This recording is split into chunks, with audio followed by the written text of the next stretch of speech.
Hello students, myself मनोहर Chandelia, faculty zoology. इस lecture में आपने वैसे जनरली जो है वो सारे सिलेबस लगभग कवर अप कर लिया है।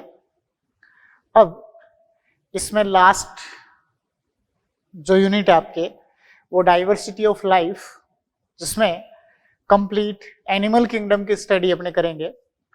तो इस डाइवर्सिटी ऑफ लाइफ में कंप्लीट एनिमल किंगडम में इनके अंदर इस लेक्चर में हम सारा जंतु जगत का वर्गीकरण देखेंगे कि जंतु जगत को कितने फाइलम में, कितनी क्लासेस में बांटा गया है, किस आधार पर इनको क्लासिफाई किया गया है और इनमें किन किन जंतुओं को कौन से फाइलम में रखा गया है।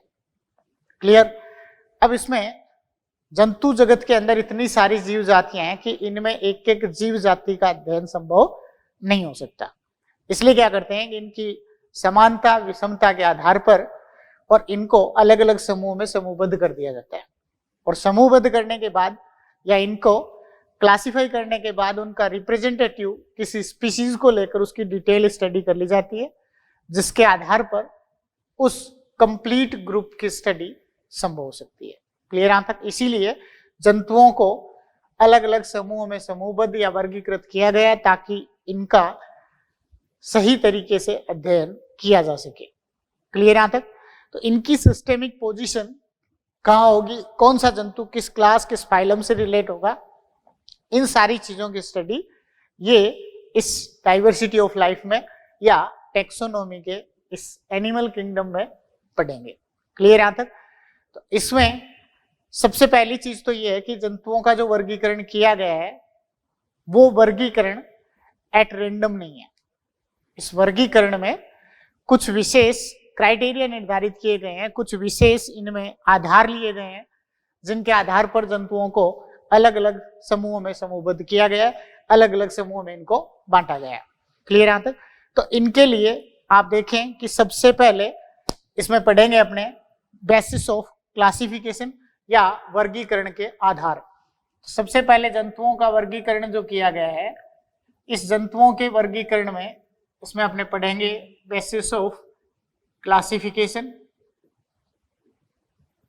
तो इस बेसिस ऑफ क्लासिफिकेशन में या जंतुओं के वर्गीकरण के जो आधार हैं कि जंतुओं को कौन कौन से संघों में या क्लासेस में बांटा गया है, इसके लिए जो क्राइटेरिया निर्धारित किए गए हैं, जो इसके लिए आधार लिए गए हैं, इन आधारों में सबसे पहले आधार लेते हैं हम नंबर ऑफ सेल्स का।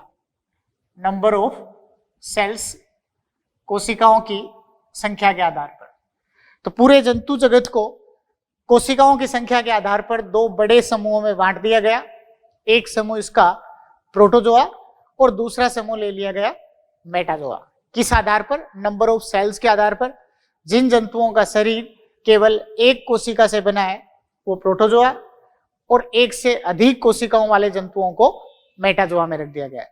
तो इसमें सबसे पहले जो नंबर ऑफ सेल्स के आधार पे लिया, तो इनके दो ग्रुप जो है वो जंतुओं के बना दिए, एक प्रोटोजोआ और दूसरे मेटाजोआ। तो ये तो सबसे पहला जो है वो ग्रुप बनाया गया प्रोटोजोआ और मेटाजोआ। ये कोशिका की संख्या के आधार पर है। ये एक कोशिकीय जंतु होते हैं सारे। इसमें प्रोटोजोआ के अंदर सारे यूनिसेलुलर जंतुओं को रखा गया और मेटाजोआ में मल्टी सेलुलर या बहुकोशिकीय जंतुओं को रखा गया। क्लियर यहां तक? प्रोटोजोआ में एक कोशिकीय जंतुओं को शामिल किया गया है और मेटाजोआ में बहुकोशिकीय जंतुओं को मल्टी सेलुलर एनिमल्स को शामिल किया गया है। क्लियर यहां तक? तो एक तो ये इसका आधार है कोशिकाओं की संख्या। इसके बाद दूसरा जो है, अब ये इनके अंदर जो है वो शरीर जो प्रोटोजोआ का होगा वो केवल एक कोशिका से निर्मित है। एक से ज्यादा, चाहे वो 2, 5, 10, 50 लाख कोशिकाओं से मिलकर जो शरीर बनता है वो सारे किस में आएंगे? मेटाजोआ में आएंगे। क्लियर यहां तक? ये कोशिकाओं की संख्या के आधार पे। उसके बाद जो है वो इसमें लेते हैं level of body organisation. Level of body organisation, level of body organisation में या कोशिका के शरीर के संगठन के आधार पर देखें, संगठन के स्तर के आधार पर अगर देखें तो जंतुओं में अलग अलग संगठन के स्तर पाए जाते हैं। शारीरिक संगठन के स्तरों में सबसे निम्न स्तर का शारीरिक संगठन है वो होता है एक कोशिकीय जंतुओं में होता है, जिनमें सारी जैविक क्रियाएं एक सिंगल सेल जो है वो परफॉर्म करती है। अब उनमें इन सारी जैविक क्रियाओं को परफॉर्म करने के लिए सिंगल सेल में कौन सा पार्ट जो है उसके लिए रिस्पॉन्सिबल है? प्रोटोप्लाज्म। जीव द्रव्य जो है वो इसका इन सभी कार्यों को परफॉर्म करता है, चाहे वो डाइजेशन करना हो, रेस्पिरेशन करना हो, एक्सक्रीशन करना हो, सर्कुलेशन करना हो या फिर रिप्रोडक्शन करना हो। सारी जैविक क्रियाएं एक सिंगल सेल का प्रोटोप्लाज्म इनको परफॉर्म करता है। क्या कहेंगे इस स्तर को? जीव द्रव्य स्तर का शारीरिक संगठन, protoplasmic level of body organisation. तो इनके अंदर लेवल ऑफ बॉडी ऑर्गेनाइजेशन आप देखें तो सबसे लो लेवल का जो बॉडी ऑर्गेनाइजेशन है वो होता है इसमें protoplasmic level. First protoplasmic level जो है वो सबसे लो लेवल का बॉडी ऑर्गेनाइजेशन है। प्रोटोप्लाज्मिक लेवल का मतलब है जिसके अंदर ये केवल एक कोशिकीय जंतुओं में पाया जाता है, जिनके अंदर होने वाली सभी जैविक क्रियाएं, पाचन, श्वसन, उत्सर्जन, परिसंचरण, गमन, ये सब किसी एक सिंगल सेल से ही उसका जीव द्रव्य कर देता हो। क्लियर यहां तक? जैसे आप अमीबा के अंदर एक एग्जाम्पल लेके आप देख लें तो अमीबा का आपको ध्यान है एक कोशिकीय जीव है, अगर उसको गमन करना होगा तो कूटपादों के द्वारा, सीलिया या फ्लैजिला के द्वारा करेगा, या फिर अगर उसको भोजन को अंतर्ग्रहण करना हो तो उसमें भी क्या बनाएगा? वो इन्हीं कूटपादों को निकालते हुए, वो क्या कूटपाद क्या प्रोटोप्लाज्मिक प्रोसेस है, इन्हीं को बाहर की तरफ निकालते हुए जो है वो क्या करेगा? उसको फूड कप का निर्माण करेगा और उसमें भोजन का अंतर्ग्रहण करेगा। कोशिका के अंदर आने के बाद ही जो उसके प्रोटोप्लाज्म में पाए जाने वाले लाइसोसोम है वो ही उस आए हुए भोजन का पाचन करेंगे और उसके बाद उस भोजन का सर्कुलेशन जो होगा उनकी बॉडी में, उनकी सेल में, वो भी इनके प्रोटोप्लाज्म से ही होता है। अपचित भोजन को बाहर निकालना है तो भी उसके प्रोटोप्लाज्म से ही वो खाद्य रिक्तिका ही उसको बाहर निकालती है। क्लियर यहां तक? ऐसे इनके अंदर जो है वो ये सारे काम उसमें एक सिंगल सेल कर सकती हैं। तो सिंगल सेल में कौन करेगा? उसका प्रोटोप्लाज्म करता है, इसलिए इस लेवल को कहेंगे protoplasmic level of body organisation. Clear यहां तक?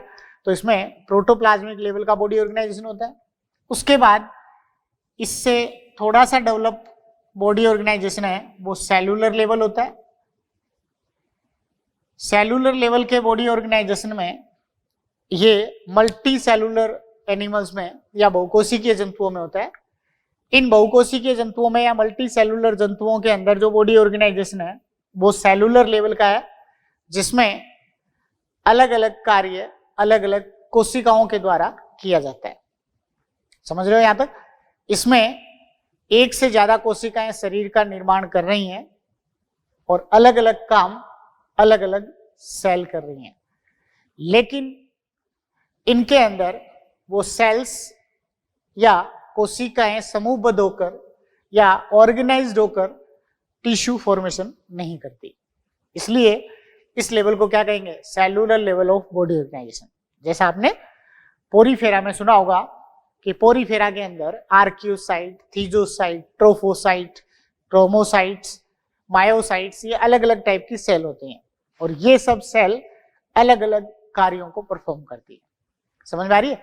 तो वहां टिश्यू या ऑर्गन नहीं बने हैं, लेकिन उसके बाद भी उनकी कोशिकाएं अलग अलग कार्यों को कर रही हैं। क्या कहेंगे इस लेवल को? कोशिकीय स्तर का शारीरिक संगठन। समझ में आ गई? जैसे स्पंज में थीजोसाइट का काम अलग रहेगा, ट्रोफोसाइट का अलग रहेगा। ट्रोफोसाइट भोजन का वितरण करेगी, थीजोसाइट उसका संग्रह करती है, आर्क्योसाइट रिप्रोडक्शन में सहायक होती है। क्लियर? तो ऐसे इनके अंदर अलग अलग कोशिकाएं अगर भिन्न भिन्न कार्यों को कर रही हो तो क्या कहेंगे इसको? Cellular level of body organisation. Clear यहां तक? कोशिकीय स्तर का शारीरिक संगठन। इसके बाद प्रोटोप्लाज्मिक लेवल जो है वो किसमें होना चाहिए? प्रोटोजोआ में। एक कोशिकीय जंतुओं में या प्रोटोजोआ के अंदर जो है वो protoplasmic level of body organisation होगा। उसके बाद आप देखें सेलुलर लेवल का बॉडी ऑर्गेनाइजेशन है। Cellular level of body organisation या कोशिकीय स्तर का शारीरिक संगठन है वो किन जंतुओं में पाया जाएगा? ये कोशिकीय स्तर का शारीरिक संगठन है वो पोरीफेरा जंतुओं में होगा। तो पोरीफेरा या स्पंज जो जंतु होते हैं इन जंतुओं में सेलुलर लेवल का बॉडी ऑर्गेनाइजेशन होगा।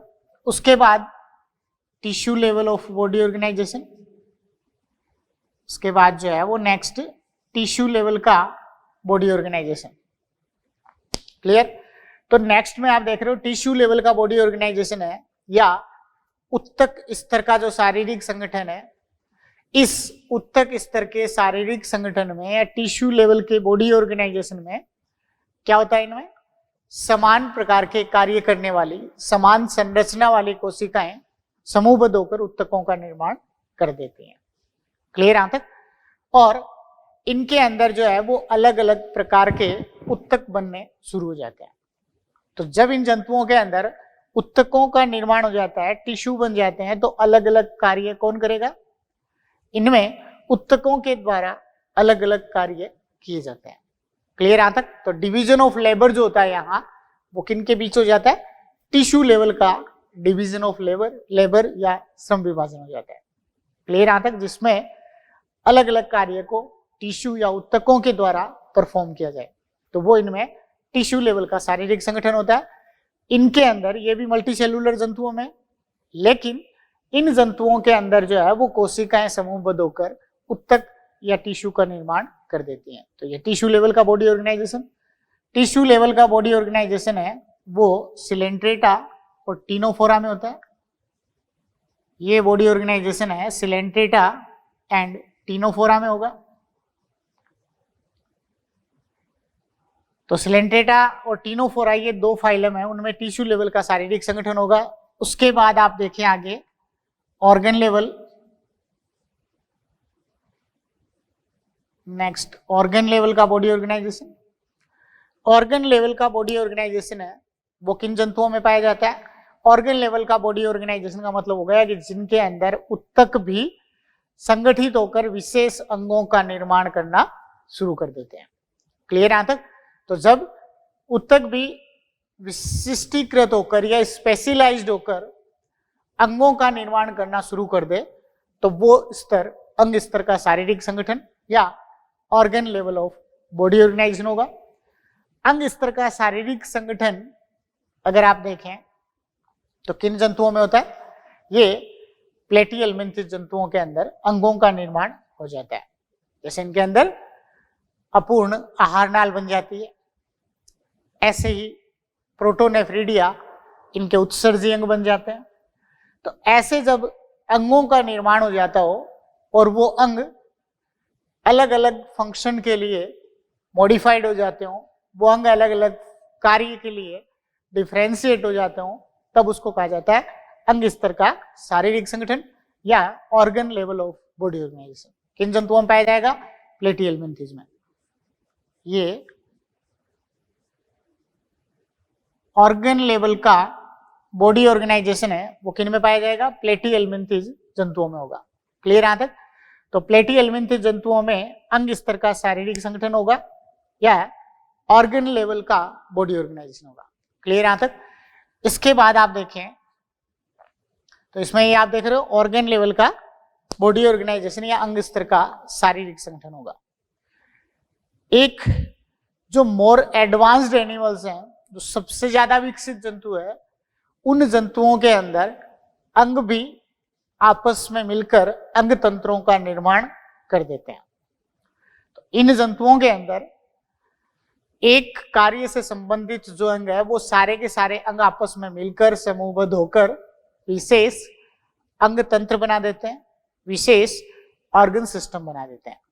तो ये इनके अंदर जैसे पाचन से संबंधित अंग है, आमाशय, आंत है, ग्रसनी, ग्रसिका, सारे मिलके जो है वो क्या बना देंगे? इसका डाइजेस्टिव सिस्टम बना देंगे। रेस्पिरेशन से रिलेटेड सारे ऑर्गन्स है वो रेस्पिरेटरी सिस्टम बना देंगे। एक्सक्रीशन से रिलेटेड सारे एक्सक्रीटरी सिस्टम बना देंगे। ऐसे जब इनमें respiratory system, excretory system, circulatory system, digestive system, इस तरह के ऑर्गन्स आपस में ऑर्गेनाइज होकर अगर ऑर्गन सिस्टम बना देते हो तो उस लेवल को कहेंगे organ system level of body organisation. तो ये इनमें नेक्स्ट जो है वो कौन सा होगा इसमें, organ system level of body organisation. ये organ system level of body organisation. तो ऑर्गन सिस्टम लेवल का जो बॉडी ऑर्गेनाइजेशन है वो किन में पाया जाएगा, ये एस्केहेलमिन्थिस जंतुओं से लेकर आगे कोर्डेटा तक के सभी जंतुओं में ऑर्गन सिस्टम पाए जाते हैं। समझ में आ गई? एस्केहेलमिन्थिस जंतुओं से स्टार्ट हो जाता है, ऑर्गन सिस्टम बन जाते हैं और इससे आगे ये कोर्डेटा तक कंटिन्यू ऑर्गन सिस्टम लेवल का बॉडी ऑर्गेनाइजेशन चलता है। क्लियर यहां तक? तो ये क्या हो गए, ये जंतु जो है वो सबसे एडवांस्ड एनिमल हो गए जिनके अंदर अंग भी संगठित होकर अंग तंत्रों का निर्माण कर देते हैं।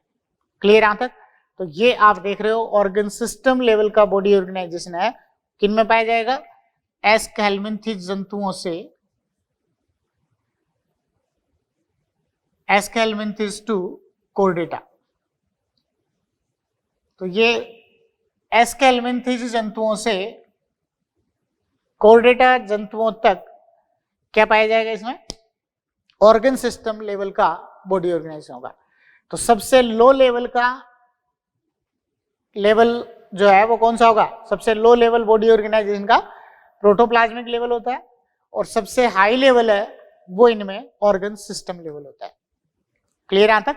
सबसे ज्यादा विकसित जंतुओं में ऑर्गन सिस्टम लेवल पाया जाता है, सबसे कम विकसित प्रोटोजोआ में प्रोटोप्लाज्मिक लेवल पाया जाता है। क्लियर यहां तक? तो ये इसमें लेवल ऑफ बॉडी ऑर्गेनाइजेशन है। इसके अलावा इनके अंदर जो है वो और कौन से आधार जो है वो वर्गीकरण के लिए जाते हैं। एक इनके अंदर जो है वो वर्गीकरण का आधार दे सकते हैं इसके number of germ layers. Germ layers या जर्मिनल लेयर्स जो होती हैं इनकी उपस्थिति अनुपस्थिति के आधार पर। तो इसमें on the basis of germ layer,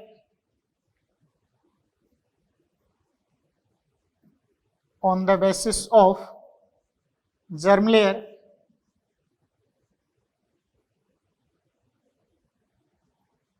on the basis of germ layer, जनन स्तरों की संख्या के आधार पर।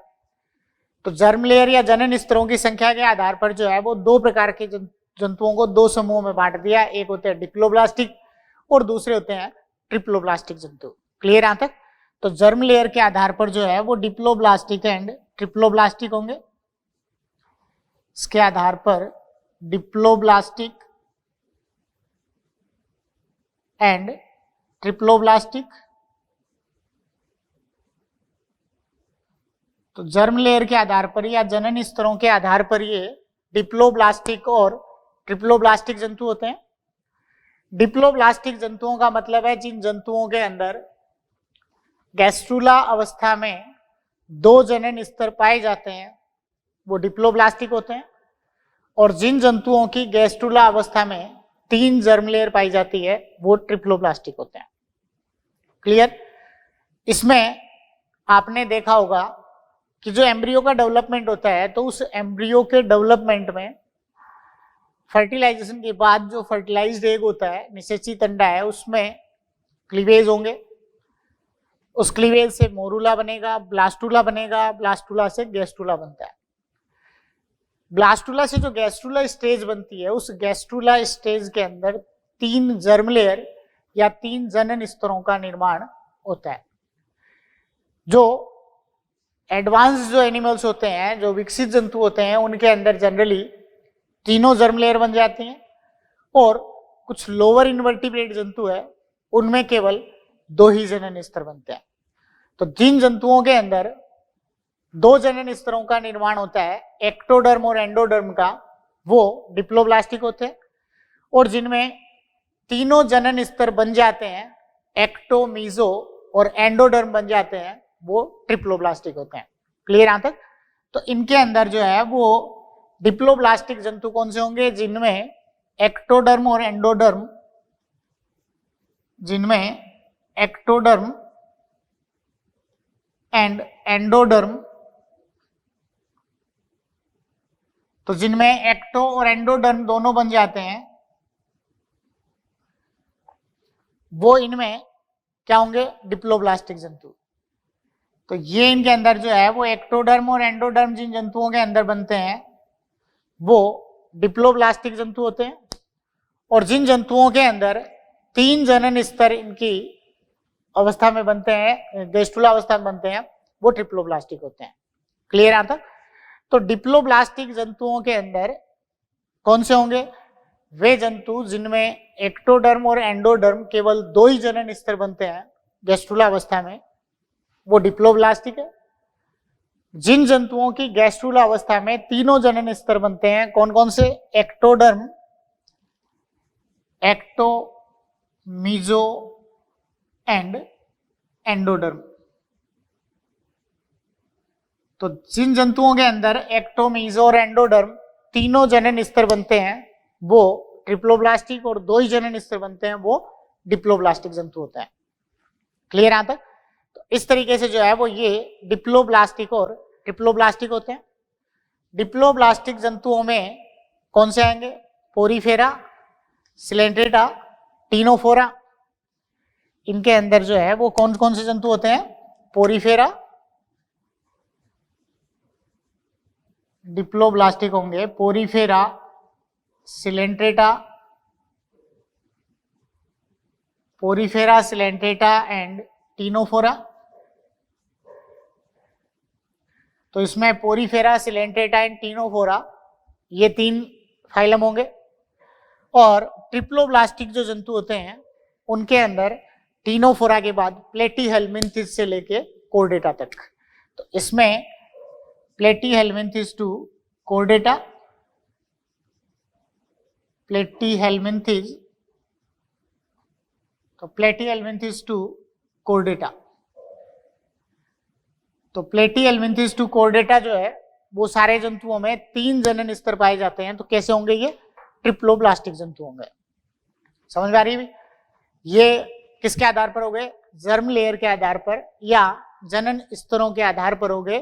कुछ डिप्लोब्लास्टिक और कुछ जंतु जो है वो ट्रिप्लोब्लास्टिक होते हैं। क्लियर यहाँ तक?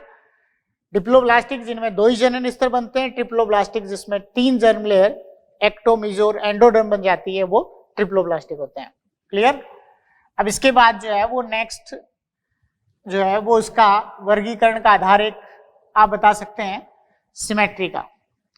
तो नेक्स्ट जो है वो इसमें सिमेट्री या सममिति के आधार पर, सिमेट्री के बेस पर अगर आप देखें, नेक्स्ट सिमेट्री, तो नेक्स्ट बेस जो है वो क्या लेंगे इनका, सममिति या सिमेट्री के आधार पर। सिमेट्री या सममिति के आधार पर अगर जंतुओं को देखा जाए तो इन जंतुओं को 3 टाइप में जो है वो क्लासिफाई कर दिया। तो सिमेट्री के आधार पर या सममिति के आधार पर जो जंतु होते हैं वो कितने समूहों में विभाजित किए गए, ये 3 ग्रुप में जो है वो विभाजित कर दिए गए। एक होते हैं एसिमेट्रिकल, दूसरे रेडियल सिमेट्रिकल, और तीसरे इसमें बाइलेटरल सिमेट्रिकल। तो ये 3 ग्रुप जो है वो इसके बन जाएंगे। एसिमेट्रिकल, एक तो होगा इसमें एसिमेट्रिकल या असममित, दूसरे रेडियल सिमेट्रिकल, एसिमेट्रिकल या असममित, दूसरे रेडियल सिमेट्रिकल या अरिअसममित, और तीसरे बाइलेटरल सिमेट्रिकल, तीसरे बाइलेटरल सिमेट्रिकल या द्विपार्श्व सममित। क्लियर यहां तक? एक तो गए असममित, अरिअसममित और द्विपार्श्व सममित। क्लियर यहां तक? किस आधार पर, ये सममिति के आधार पर जो है वो इनको 3 ग्रुप में बांट दिया, असममित जंतु, अरिअसममित जंतु और द्विपार्श्व सममित जंतु। अब इसमें आप देखें असममित जंतु है वो क्या होंगे, या एसिमेट्रिकल जंतु क्या होंगे। असममित जंतु या एसिमेट्रिकल जंतुओं का मतलब होता है कि वे जंतु जिन्हें केंद्रीय अक्ष से होते हुए किसी भी काट से काटें तो वो दो समरूप भागों में विभाजित नहीं होते हों। क्लियर यहां तक? वे जंतु जिन्हें केंद्रीय अक्ष से होते हुए किसी भी तल में काटने पर दो समरूप भागों में विभाजित नहीं होते हैं वो असममित या एसिमेट्रिकल होता है। क्लियर यहां तक? चाहे आप उसको, जैसे मान लो कोई जंतु है, इसमें ये केंद्रीय अक्ष की जंतु की ये केंद्रीय अक्ष हो और उस केंद्रीय अक्ष से होते हुए आप उसको इस अक्ष में काटो, इस अक्ष में काटो या इस अक्ष में काटो, किसी भी तल में किसी भी प्लेन में कट करने पर वो दो समरूप भागों में विभाजित नहीं होते हो तो क्या कहेंगे इनको? असममित जंतु या एसिमेट्रिकल कहेंगे। तो ऐसे जंतु असममित या एसिमेट्रिकल होते हैं। एसिमेट्रिकल जंतुओं में कौन से एग्जाम्पल होंगे? एसिमेट्रिकल जंतु जो है वो जनरली इनमें स्पंज होते हैं। एक तो एसिमेट्रिकल में स्पंज या पोरीफेरा, और एक आपको ध्यान हो तो एसिमेट्रिकल जंतुओं के अंदर ही एक एग्जाम्पल आप दे सकते हो गैस्ट्रोपोडा क्लास मोलस्का की। गैस्ट्रोपोडा मोलस्क जो होते हैं, गैस्ट्रोपोडा मोलस्क, तो दूसरे जो है वो इसमें गैस्ट्रोपोडा मोलस्क होते हैं। इसमें स्पंज के अंदर स्पंज जो है वो कैसे होते हैं?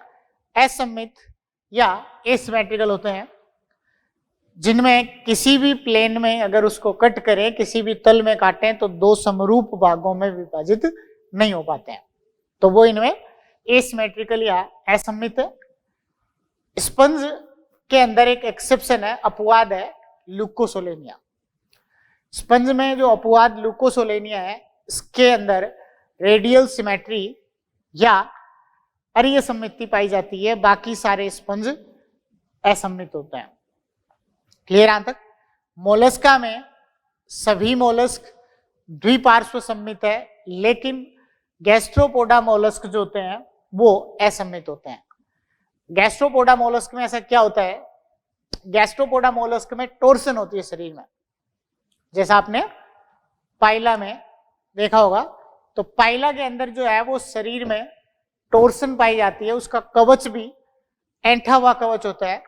तो उसके शरीर में और उसके कवच में जो ऐंठन पाई जाती है, जो टोर्सन पाई जाती है, उस टोर्सन या उस ऐंठन के कारण उन्हें आप किसी भी प्लेन में कट करें तो दो समरूप भाग प्राप्त नहीं हो सकते। क्लियर? इसका मतलब कैसे हो गए? वो असममित हो गए, और बाकी मोलस्का द्विपार्श्व सममित होते हैं। और ये स्पंजों में स्पंज सारे असममित है। एक लुकोसोलेनिया, उसमें ऐसे स्पंज है जिनमें अरीय सममिति पाई जाती है। तो ये एक अपवाद है इनमें, दोनों में ध्यान रखें। एक होता है रेडियल सिमेट्रिकल। रेडियल सिमेट्रिकल या अरीय सममित जंतु कौन से होंगे? रेडियल सिमेट्रिकल या अरीय सममित जंतु वे जंतु होते हैं जिन जंतुओं में केंद्रीय अक्ष से होते हुए उन्हें किसी भी प्लेन में कट करें, किसी भी तल में काटें तो उसके दो समरूप भाग प्राप्त हो जाते हैं। अब समरूप भाग में एक चीज आप ध्यान दें, समरूप भाग का मतलब होता है दोनों एक दूसरे के मिरर इमेज होने चाहिए। दोनों एक दूसरे की मिरर इमेज होनी चाहिए। ये भाग जो है वो भी वैसा ही हो और ये भाग भी वैसा ही हो। तो दोनों एक दूसरे के समरूप या दोनों एक दूसरे की मिरर इमेज अगर प्राप्त होती है तो ये क्या होंगे? रेडियल सिमेट्रिकल होता है। क्लियर यहां तक? वो क्या बताएंगे इसमें कैसे? वे जंतु जिनमें केंद्रीय अक्ष से होते हुए किसी भी तल में काटने पर, कट करने पर दो समरूप भाग प्राप्त हो जाते हैं, दो मिरर इमेज प्राप्त हो जाती हैं, तो क्या कहेंगे उनको? रेडियल सिमेट्रिकल या अरीय सममित जंतु। क्लियर यहां तक? तो दूसरा ग्रुप हो गया अरीय सममित जंतुओं का। अरीय सममित जंतुओं के अंदर एग्जाम्पल जो है वो क्या हो जाएंगे? अरीय सममित जंतुओं में सिलेंट्रेटा, अरीय सममित जो है वो सिलेंट्रेटा होते हैं, Ctenophora, Coelenterata, Ctenophora and adult Echinodermata, Ctenophora and adult Echinodermata, adult Echinodermata. तो ये इसमें इसके एग्जाम्पल होंगे रेडियल सिमेट्री के। तो इसमें सिलेंट्रेटा, टीनोफोरा और एक वयस्क इकाइनोडर्मेटा को अगर आप देखें तो इनमें इनके शरीर की केंद्रीय अक्ष से, एक बात इसमें स्पेस यही होता है कि जो काट तल कोई भी हो, चाहे वर्टिकल में काट रहे हो, हॉरिजॉन्टल काट रहे हो या फिर ऑब्लिक काट रहे हो, लेकिन जो काट है वो इसकी केंद्रीय अक्ष से होते हुए जानी चाहिए। क्लियर यहां तक? तो केंद्रीय अक्ष से होते हुए अगर किसी भी काट से उसको कट कर रहे हैं और उसके बाद वो दो समरूप भागों में विभाजित हो रहे हैं तो क्या होंगे? वो अरीय सममित या रेडियल सिमेट्रिकल होंगे। क्लियर यहां तक? कौन कौन से होंगे? सिलेंट्रेटा, टीनोफोरा और एडल्ट इकाइनोडर्मेटा। इकाइनोडर्मेटा में एक चीज आप ध्यान रखें कि इकाइनोडर्मेटा क्या लार्वा द्विपार्श्व सममित होता है और इनके वयस्क में अरीय सममिति पाई जाती है। क्लियर? इकाइनोडर्मेटा का लार्वा द्विपार्श्व सममित है और इसका एडल्ट जो है वो अरीय सममित होता है। क्लियर? ये इसमें रेडियल सिमेट्रिकल। इसके बाद एक होता है इनमें बाइलेटरल सिमेट्रिकल या द्विपार्श्व सममित। बाइलेटरल सिमेट्रिकल या द्विपार्श्व सममित जंतु जो है वो कौन से होंगे? द्विपार्श्व सममित जंतुओं में या बाइलेटरल सिमेट्रिकल जंतुओं में ये होता है कि इनमें केंद्रीय अक्ष से होते हुए एक विशेष तल में कट करें तो ही दो समरूप भागों में विभाजित होते हैं। तो ऐसे जंतु द्विपार्श्व सममित या बाइलेटरल सिमेट्रिकल होंगे। क्लियर? जिन जंतुओं में केंद्रीय अक्ष से होते हुए एक विशेष तल में काटने पर ही दो समरूप भाग प्राप्त होते हैं तो वो द्विपार्श्व सममित या बाइलेटरल सिमेट्रिकल होंगे। क्लियर यहां तक? तो इसमें अरीय में और इसमें क्या अंतर है? अरीय में तो केंद्रीय अक्ष से होते हुए किसी भी प्लेन में कट करो, लेकिन इसमें केवल एक ही विशेष तल में कट करोगे तो दो समरूप भाग प्राप्त हो सकते हैं। जैसे मान लो फ्रॉग है, कॉकरोच है, ह्यूमन है, इनके अंदर अगर आप इनकी हॉरिजॉन्टल सेक्शन अगर आप लें इनका, इनमें अगर आप इनकी क्रॉस सेक्शन अगर आप इनका लें तो दोनों भाग समरूप भाग प्राप्त नहीं हो सकते। क्लियर यहां तक? लेकिन एक विशेष तल में अगर इसको यूं कट कर किया जाए तो विशेष तल में कट करने पर वो दो समरूप भागों में विभाजित हो सकते हैं। इसलिए इनको क्या कहेंगे? द्विपार्श्व सममित जंतु या बाइलेटरल सिमेट्रिकल। क्लियर यहां तक? तो ये इनमें बाइलेटरल सिमेट्रिकल जो जंतु होते हैं, इन जंतुओं में कौन कौन से जंतु होंगे? ये इनमें प्लेटीहेल्मिन्थिस टू कोर्डेटा, प्लेटीहेल्मिन्थिस टू कोर्डेटा। तो प्लेटीहेल्मिन्थिस से लेके कोर्डेटा तक के जंतु जो है वो कैसे होंगे? बाइलेटरल सिमेट्रिकल होंगे। इसमें अपवाद एडल्ट इकाइनोडर्मेटा। क्लियर यहां तक? इनमें एक ही अपवाद बीच में आता है कि जो वयस्क इकाइनोडर्मेटा होते हैं, और दूसरा अपवाद बीच में आएगा गैस्ट्रोपोडा मोलस्क जो असम्मित है, और एडल्ट इकाइनोडर्मेटा है वो अरीय सममित है। इसके अलावा बाकी सारे प्लेटीहेल्मिन्थिस से आगे, चाहे आप एनेलिडा देखें, चाहे आर्थ्रोपोडा देखें, मोलस्का और हेमिकोर्डेटा, कोर्डेटा, ये सब के सब कैसे होंगे? बाइलेटरल सिमेट्रिकल होंगे। समझ में आ गई? तो ये इनके अंदर जो है वो इसकी सम्मिति के आधार पर हो गया। सम्मिति के बाद जो है वो एक इनके अंदर इनकी एम्ब्रियोजेनी के आधार पर देखते हैं। एम्ब्रियोजेनी में या इनमें माउथ और एनस की ओरिजिन के बेस पर अगर आप देखें तो एम्ब्रियोजेनी या माउथ ओरिजिन के बेस पर, माउथ और एनस की ओरिजिन के बेस पर देखें तो ये दो ग्रुप में इसको बांटा गया है, एक प्रोटोस्टोमिया और दूसरे ड्यूटेरोस्टोमिया। नेक्स्ट जो आधार है या नेक्स्ट बेस अगर आप लें तो इसमें Protostomia and Deuterostomia on the basis of embryogeny. तो नेक्स्ट जो है वो इसमें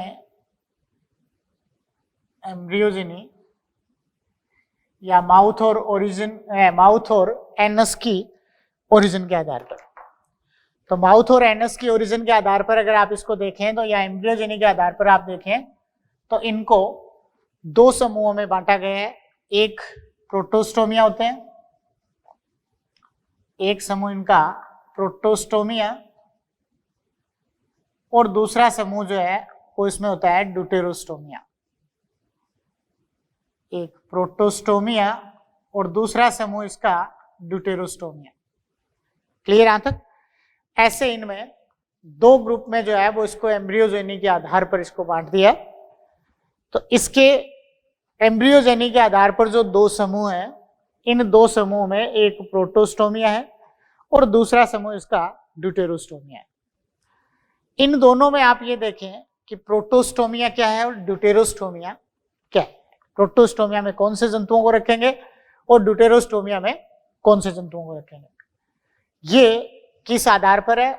मुख और गुदा की उत्पत्ति के आधार पर। क्लियर यहां तक? प्रोटोस्टोमिया जंतु जो है वो वे जंतु होते हैं जिनमें एम्ब्रियोनिक गैस्ट्रूला जो है, उस गैस्ट्रूला अवस्था में बनने वाले ब्लास्टोपोर से मुख का निर्माण होता है, तब वो जंतु प्रोटोस्टोमिया होंगे। और अगर उस ब्लास्टोपोर से गुदा का निर्माण होता है तो वो जंतु ड्यूटेरोस्टोमिया होते हैं। ब्लास्टोपोर कौन सी भ्रूणीय अवस्था में बनता है? गैस्ट्रूला में।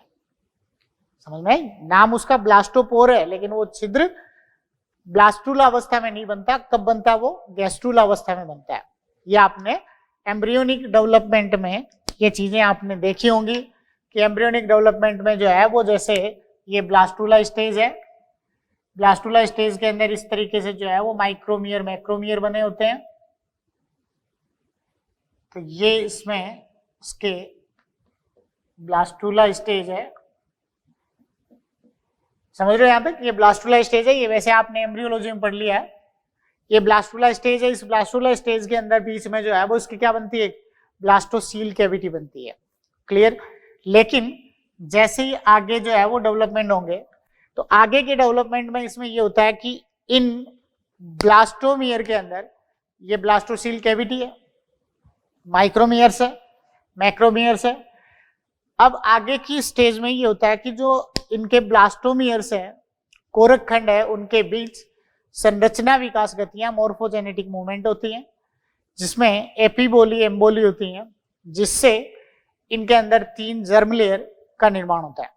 तो आपने डिप्लोब्लास्टिक ट्रिप्लोब्लास्टिक जो पढ़ा है वो भी इसी पैटर्न पे होता है कि गैस्ट्रूला के अंदर जो है वो इसमें अगली स्टेज जो होगी उसमें सपोज दैट, जैसे मान लो इनके अंदर ब्लास्टोमियर्स का इन्वेजिनेशन हो गया, तो ब्लास्टोमियर्स का इन्वेजिनेशन हो गया, ये इसमें इस टाइप से अवस्था थी।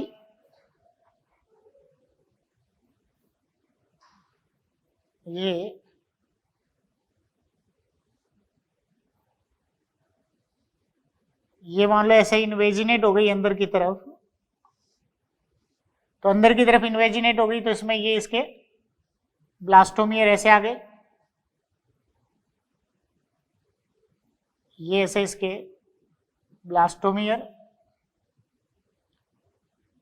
और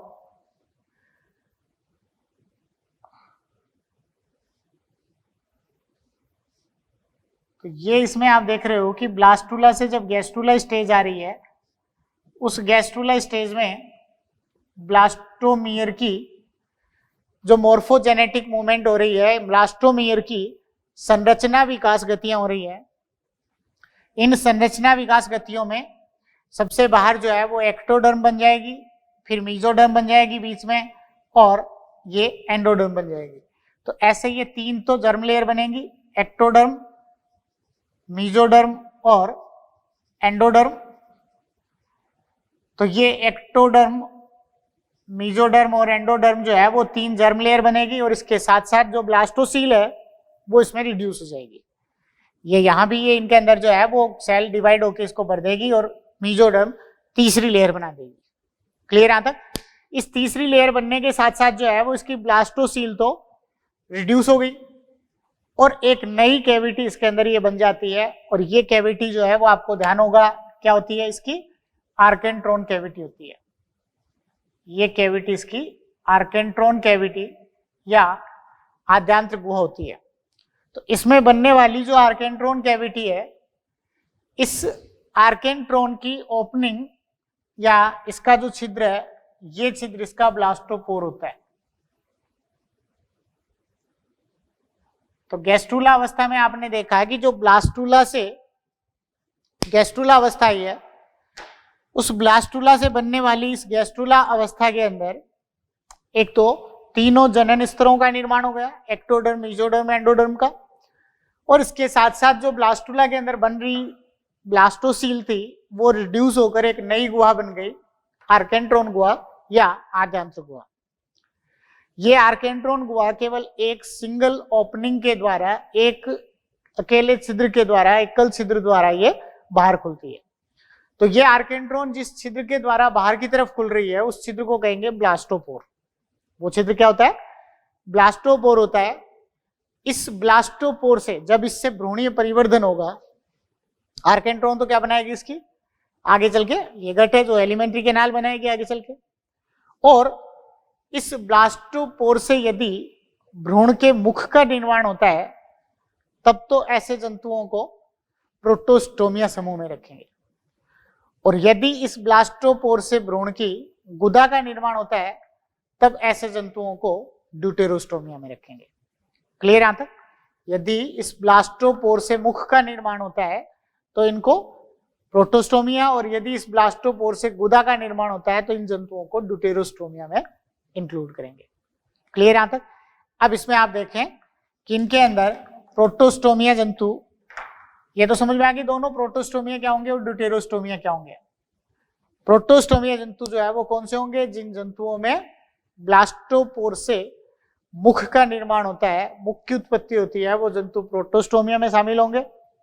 जिन जंतुओं में ब्लास्टोपोर से गुदा की उत्पत्ति होती है, वो जंतु ड्यूटेरोस्टोमिया में शामिल होंगे। क्लियर यहां तक? तो ये प्रोटोस्टोमिया और ड्यूटेरोस्टोमिया होंगे। अब इनमें प्रोटोस्टोमिया जंतुओं में कौन कौन से जंतु होते हैं? प्रोटोस्टोमिया में प्लेटिहेल्मिन्थिस, प्रोटोस्टोमिया में प्लेटिहेल्मिन्थिस होंगे, एस्केल्मिन्थिस, प्लेटिहेल्मिन्थिस, एस्केल्मिन्थिस, एनेलिडा, आर्थ्रोपोडा,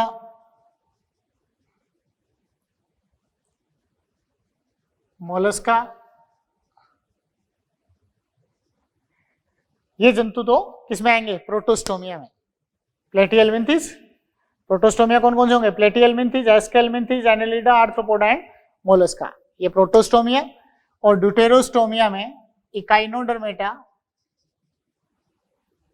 ड्यूटेरोस्टोमिया, इसमें इकाइनोडर्मेटा, हेमिकोर्डेटा,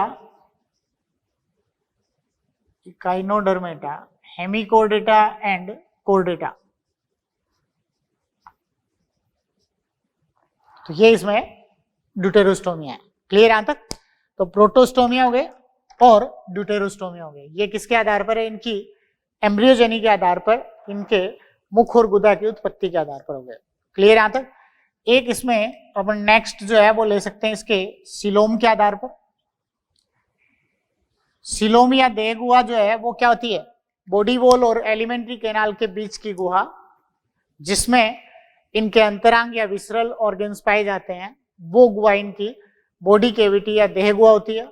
तो ये बॉडी कैविटी, देह गुहा या सिलोम जो है, इसकी उपस्थिति अनुपस्थिति के आधार पर जंतुओं को 3 मेजर ग्रुप में बांट दिया गया। एक एसिलोमेट, जिनमें सिलोम होती नहीं है। दूसरी इसमें सूडोसिलोमेट, जिनमें आभासी देह गुहा पाई जाती है। और तीसरी जो है वो इसमें क्या पाई जाएगी? तीसरी इनके अंदर जो है वो यूसिलोमेट होते हैं, जिनके अंदर वास्तविक देह गुहा पाई जाती है। तो इस सिलोम के आधार पर जंतुओं को 3 ग्रुप में बांटेंगे। एक होते हैं एसिलोमेट, एसिलोमेट जंतु। दूसरे सूडोसिलोमेट, एसिलोमेट, सूडो सिलोमेट, और तीसरे जो है वो इसमें यूसिलोमेट होंगे, तीसरे यूसिलोमेट जंतु होंगे। तो ऐसे जो है वो इसमें सिलोम की उपस्थिति अनुपस्थिति के आधार पर जो है वो इनको 3 समूह में बांट दिया। अब ये 3 समूह जो आप देख रहे हैं, एक तो कौन से हो गए, एसिलोमेट, दूसरे सुडोसिलोमेट और तीसरे यूसिलोमेट। इन तीनों में जहां सिलोम एब्सेंट हो, एसिलोमेट, एसिलोमेट में क्या होता है, सिलोम एब्सेंट होगी, सिलोम एब्सेंट होगी, इसमें फाल्स सिलोम होगी, इसमें फाल्स सिलोम और इसमें ट्रू सिलोम होगी। ये मेजर जो है वो इसमें डिफरेंस हो गया कि एक में तो एसिलोमेट के अंदर सिलोम नहीं पाई जाती, सिलोम नहीं पाई जाती तो इनके अंदर जो है वो क्या होगा, सिलोम की एब्सेंस जो होगी तो उसमें जो है वो तीनों लेयर के बीच में कहीं भी कैविटी नहीं बनती।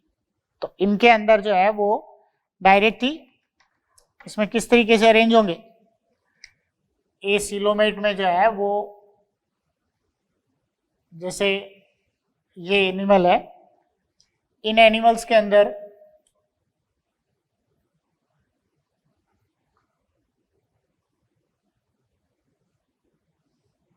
तो सबसे पहले बाहर की तरफ ये इसमें एक्टोडर्म हो जाएगी इसकी, ये इसमें बाहर इसकी एक्टोडर्म,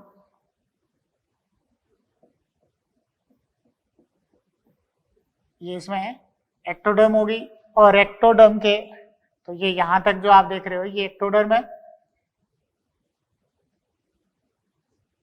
ये इसमें इस टाइप से एक्टोडर्म होती है, और एक्टोडर्म के अंदर जो है वो बाद में इसकी मीजोडर्म होगी,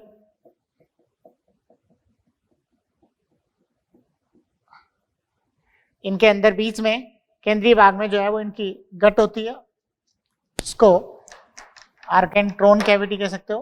तो ये इसमें यहाँ गट होगी इनकी, ये गट भाग होगा इसका, जो आगे क्या बनाती है इसकी आहार नाल बनाएगी।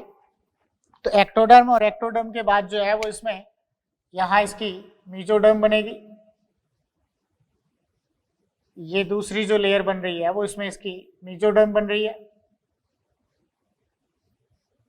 ये इसकी मीजोडर्म बन जाएगी, ये इसमें मीजोडर्म, और सबसे अंदर जो है वो इसके एंडोडर्म बन जाती है, ये इसके बाहर की तरफ जो है वो क्या बनेगी, इसकी एंडोडर्म होगी।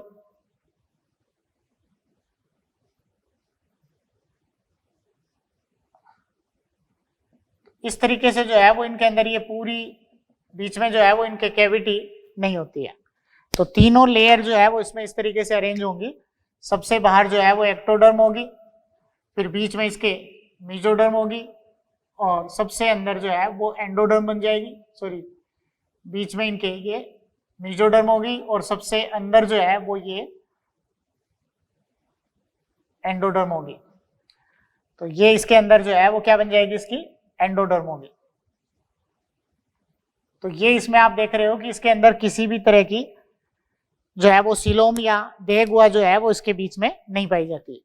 तो एक्टोडर्म सबसे बाहर, फिर मीजोडर्म, फिर एंडोडर्म, इस तरीके से तीनों जर्म लेयर है वो इसमें प्रेजेंट होगी, कहीं भी बीच में देहगुआ इनके या सिलोम इनमें नहीं पाई जाती। क्लियर यहां तक? क्या कहेंगे इसको, ये इसमें एसिलोमेट जंतु होते हैं। एसिलोमेट में एग्जाम्पल जो है वो होता है प्लेटीहेल्मिन्थेस। एसिलोमेट जंतु जो है वो कौन से होंगे, प्लेटीहेल्मिन्थेस। तो प्लेटीहेल्मिन्थेस जंतु जो है वो इसके एसिलोमेट जंतु होंगे। उसके बाद सुडोसिलोमेट होते हैं। सुडोसिलोमेट जंतुओं के अंदर जो है वो क्या होगा, सुडोसिलोमेट जंतुओं के अंदर फाल्स सिलोम होती है। इसका मतलब सिलोम तो उपस्थित है, लेकिन उस सिलोम के चारों तरफ मीजोडर्म की कवरिंग नहीं होती। तो सिलोम उपस्थित है लेकिन मीजोडर्म से कवर्ड नहीं है, तो मीजोडर्म से आवृत नहीं है, तो ऐसी सिलोम को फाल्स सिलोम या आभासी सिलोम कहेंगे। तो इसके अंदर जो है वो आप देखें इस टाइप से और इसकी मीजोडर्म जो है वो स्कैटर्ड पाउच की फॉर्म में इसकी मीजोडर्म प्रेजेंट होती है। ये हो गई इसमें। अब यहां इनके अंदर ये इसकी एक्टोडर्म है, ये एक्टोडर्म होगी इसकी।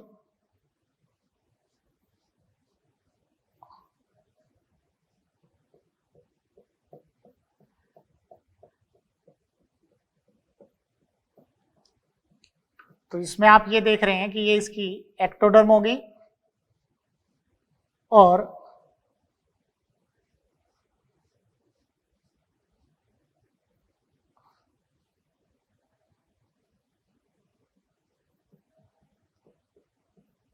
ये इसमें एक्टोडर्म है और उसके बाद जो है वो इसमें सबसे अंदर की तरफ इसकी गट हो जाएगी। ये यहाँ जो है वो इसमें इसकी गट होगी और इसके बाहर जो है वो इसकी एंडोडर्म, गट के बाहर जो है वो इसमें से एंडोडर्म हो जाएगी इसकी।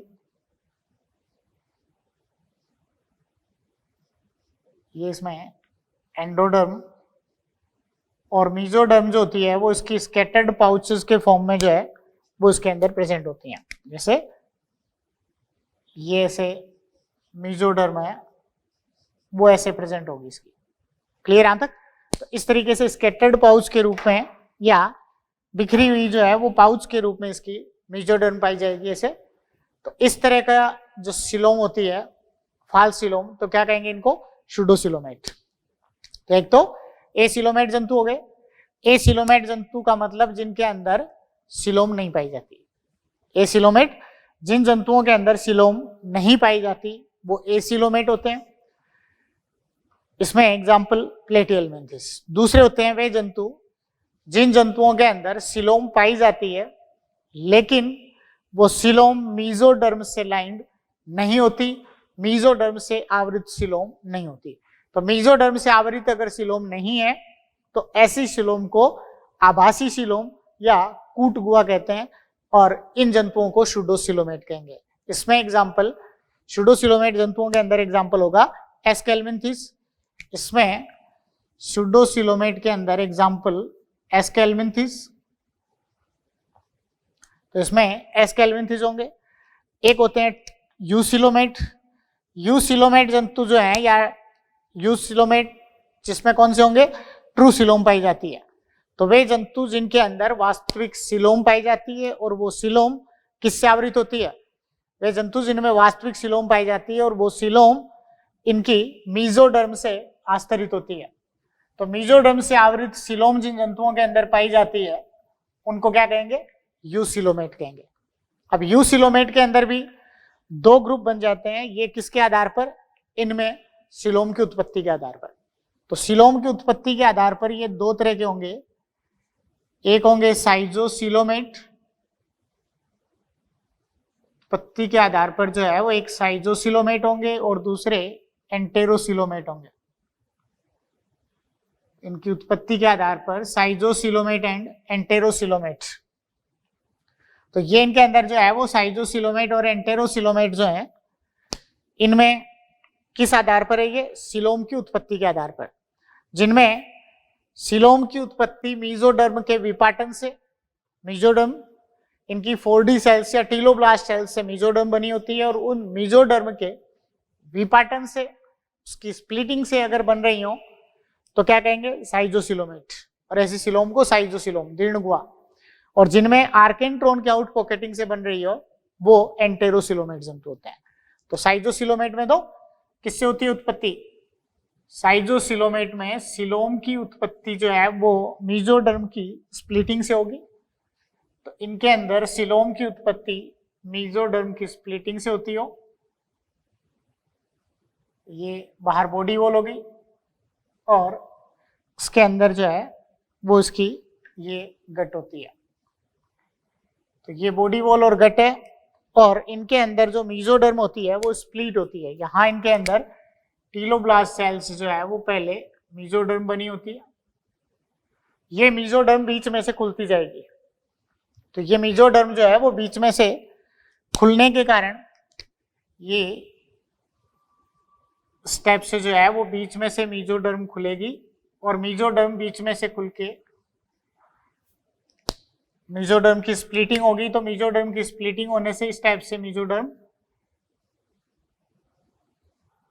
तो बीच में से आप देख रहे हो ऐसे ये मीजोडर्म जो है वो बीच में से स्प्लिट होती जा रही है और मीजोडर्म जो है वो बीच में से स्प्लिट होती हुई इस आर्केंट्रोन के चारों तरफ या आहार नाल के बाहर की तरफ जो है वो क्या बना देती है, ये इसमें सिलोम बना देती है।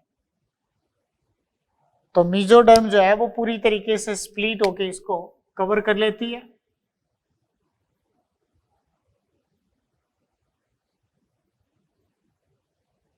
तो ये आप देख रहे हो इस तरीके से जो है वो सिलोम की उत्पत्ति हो रही है। तो क्या कहेंगे इसको, साइजोसिलोम। इस तरह की सिलोम साइजोसिलोम होती है।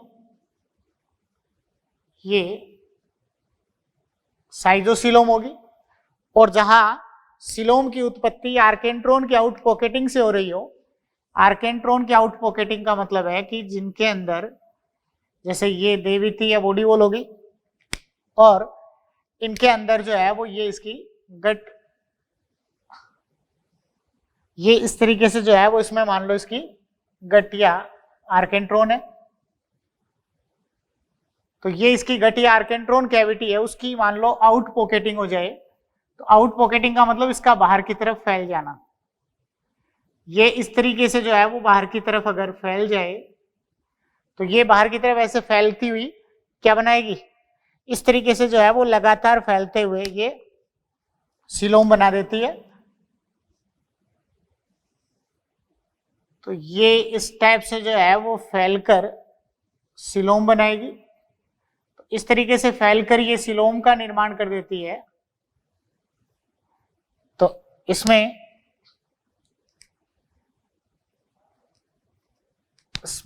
आर्केंट्रोन की आउट पॉकेटिंग हो रही है और आर्केंट्रोन की आउट पॉकेटिंग होते हुए इस तरीके से ये फैलती जाएगी,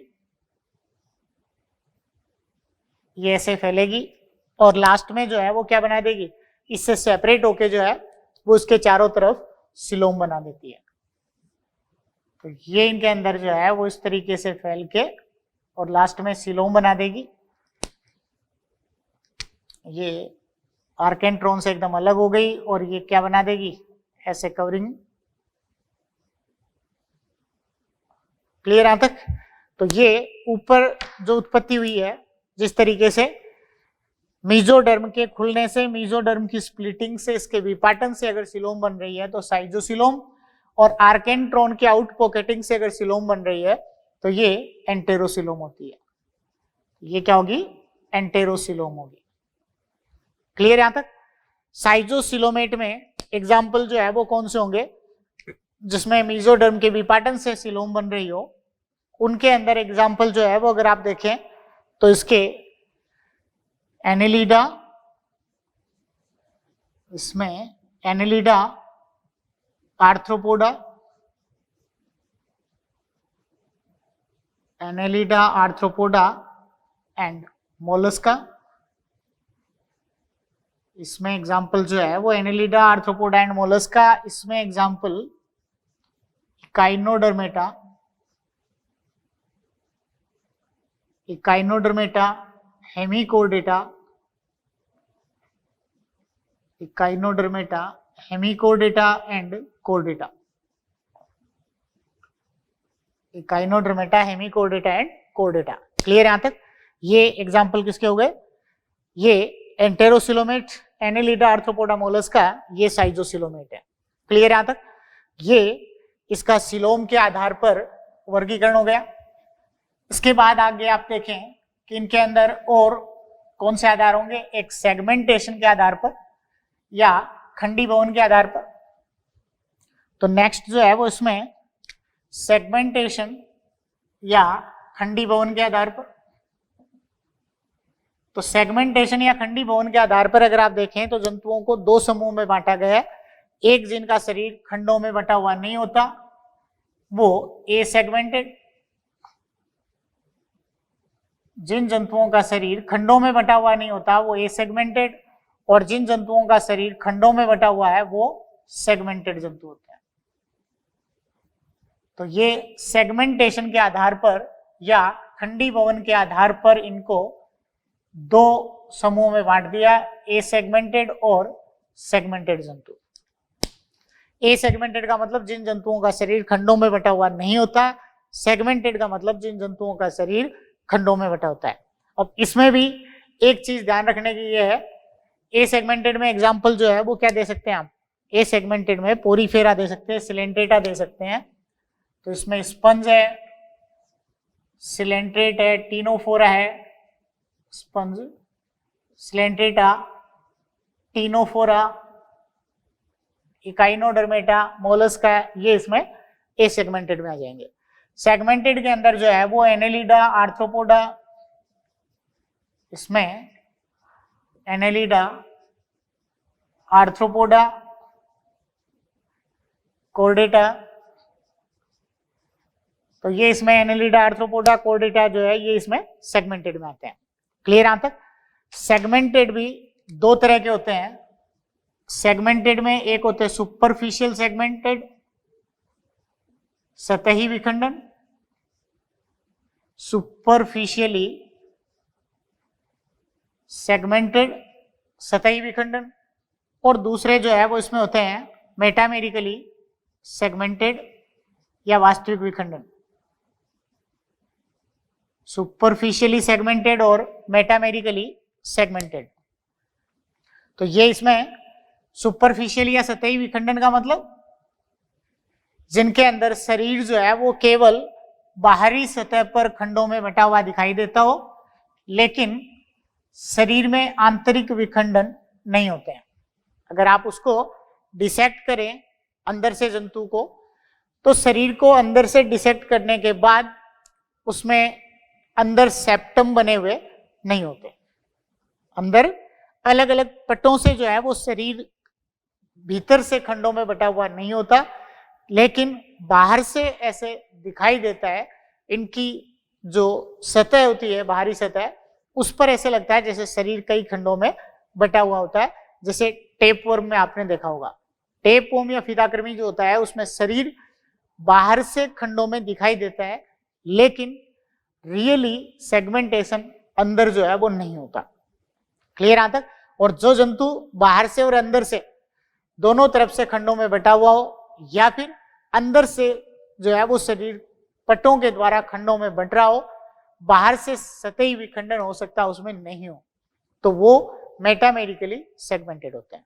तो मेटामेरिकली सेगमेंटेड का मतलब होता है कि जिनका शरीर अंदर से खंडों में बटा हुआ होता हो, बाहर से उसमें सतह पर विखंडन हो भी सकते हैं, नहीं भी हो सकते, वो जंतु मेटामेरिकली सेगमेंटेड होते हैं। जैसा एनेलिडा, आर्थ्रोपोडा में होता है, ये मेटामेरिकली सेगमेंटेड जंतु होते हैं। टेपवर्म जो है फीताकृमि, वो सतही विखंडन होता है उसमें।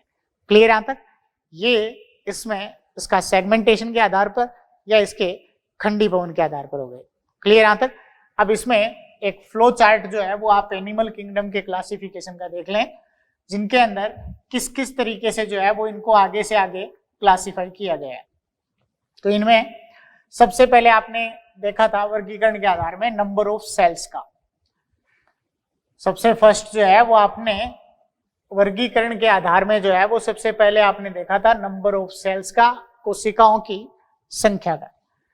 तो नंबर ऑफ सेल्स के या कोशिकाओं की संख्या के आधार पर जो है वो एनिमल किंगडम को पहले दो बड़े ग्रुप में जो है वो क्लासिफाई कर दिया।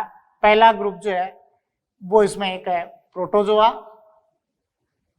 जिसमें यूनिसेलुलर जंतुओं को, दूसरे मेटाजोआ जिसमें बहुकोशिकीय जंतुओं को रखा गया है। क्लियर यहां तक? इनमें एक कोशिकीय जंतुओं को, मेटाजोआ के अंदर जो है वो बहुकोशिकीय जंतुओं को रखा गया है। क्लियर यहां तक? तो ये प्रोटोजोआ और मेटाजोआ। इसके बाद मेटाजोआ जंतुओं को भी इनमें लेवल ऑफ बॉडी ऑर्गेनाइजेशन के आधार पर या शारीरिक संगठन के स्तर के आधार पर इनको भी अलग अलग दो ग्रुप में बांट दिया। प्रोटोप्लाज्मा, प्रोटोजोआ जो होते हैं इनके अंदर केवल प्रोटोप्लाज्मिक लेवल होता है। ध्यान है भी आपको, इसमें केवल प्रोटोप्लाज्मिक लेवल होगा।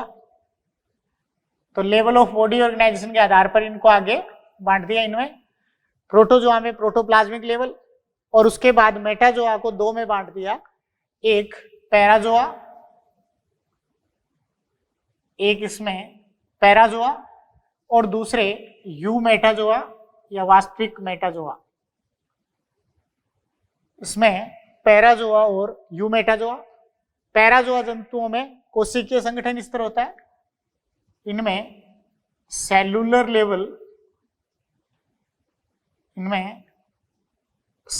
लेवल जो होगा उनको किसमें ले लिया, पैराजोआ में, सेलुलर लेवल वालों को पैराजोआ में, और टिश्यू ऑर्गन या ऑर्गन सिस्टम लेवल वालों को यू मेटाजोआ में। टिश्यू ऑर्गन या ऑर्गन सिस्टम,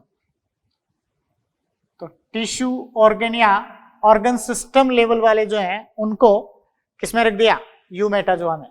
तो ये वास्तविक मेटाजोआ और ये पैराजोआ है, इनके अंदर कोशिकीय संगठन जो है, कोशिकीय स्तर का शारीरिक संगठन लिया गया है। एग्जाम्पल अगर आप देखें तो पैराजोआ के अंदर एग्जाम्पल हो जाएगा पोरीफेरा, इसमें कौन सा संघ आ जाएगा, पोरीफेरा, इसका एग्जाम्पल पोरीफेरा हो जाएगा। फिर यू मेटाजोआ को इनकी सममिति के आधार पर दो में बांट दिया, यू मेटाजोआ को सममिति के आधार पर दो में बांट दिया, एक रेडिएटा और दूसरे बाइलेटेरिया। इनको सममिति के आधार पर रेडिएटा, ये तो एसिमेट्रिकल हो गए, सममिति के आधार पर ये एसिमेट्रिकल हो गए, और इनको बांट दिया दो में, एक रेडिएटा दूसरा बाइलेटेरिया। रेडिएटा और बाइलेटेरिया का मतलब जिनमें रेडियल सिमेट्री होती हो वो रेडिएटा, जिनमें रेडियल सिमेट्री होती है वो रेडिएटा, और जिनमें बाइलेटरल सिमेट्री होती है वो बाइलेटेरिया। तो ये इसमें रेडिएटा एंड बाइलेटेरिया, इनके अंदर अरीय सममिति पाई जाती है और बाइलेटेरिया में द्विपार्श्व सममिति पाई जाती है। क्लियर यहां तक? इनमें रेडियल सिमेट्री और इनमें बाइलेटरल सिमेट्री होती है। क्लियर? रेडिएटा में एग्जाम्पल कौन से होंगे? रेडिएटा में सिलेंट्रेटा और टिनोफोरा। रेडिएटा में एग्जाम्पल सिलेंट्रेटा एंड टिनोफोरा। ये सिलेंट्रेटा एंड टिनोफोरा हो गए। और उसके बाद जो है वो बाइलेटेरिया जो है, इन बाइलेटेरिया को भी आगे क्लासिफाई कर दिया। एक इनके अंदर जो है वो प्रोटोस्टोमिया और दूसरे ड्यूटेरोस्टोमिया, और इनके अंदर फिर ये भी इनके अंदर जो है वो एक तो सिलोम के आधार पर है। इनको सिलोम के आधार पर अगर देखा जाए तो इनमें कौन कौन से हो गए? एसिलोमेट, सूडोसिलोमेट और यूसिलोमेट। और उनके अंदर भी ये बाइलेटेरिया जो जंतु हैं, इन बाइलेटेरिया में जो है वो सिलोम के आधार पर अगर आप देखें तो सिलोम के आधार पर तो कौन कौन से हो गए? एक तो एसिलोमेट, सिलोम के आधार पर एसिलोमेट, सूडोसिलोमेट, एसिलोमेट, सूडोसिलोमेट और यूसिलोमेट।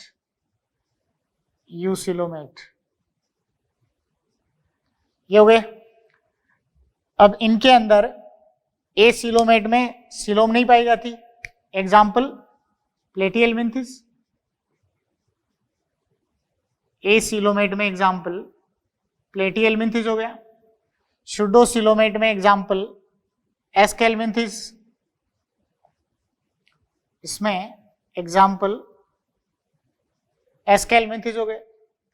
और यूसिलोमेट को ध्यान है ओरिजिन के आधार पर इसको भी दो में बांट दिया।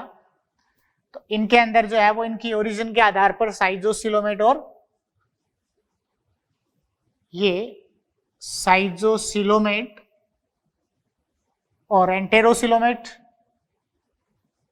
सिलोम की उत्पत्ति के आधार पर ये साइजोसिलोमेट और एंटेरोसिलोमेट होते हैं, समझ रहे हो भी यहां तक। साइजोसिलोमेट का मतलब जिनमें सिलोम की उत्पत्ति किससे हो रही हो, मीजोडर्म की स्प्लिटिंग से हो रही हो, और जिनमें सिलोम की उत्पत्ति आर्केंट्रोन की आउटपोकेटिंग से हो रही हो वो एंटेरोसिलोमेट है। तो ये इनके अंदर जो है वो साइजोसिलोमेट में एग्जाम्पल, इसमें Annelida, Arthropoda, Annelida, Arthropoda and Mollusca. तो इसमें एनेलिडा, आर्थ्रोपोडा एंड मोलस्का, और इसके अंदर एग्जाम्पल जो है वो इकाइनोडर्मेटा,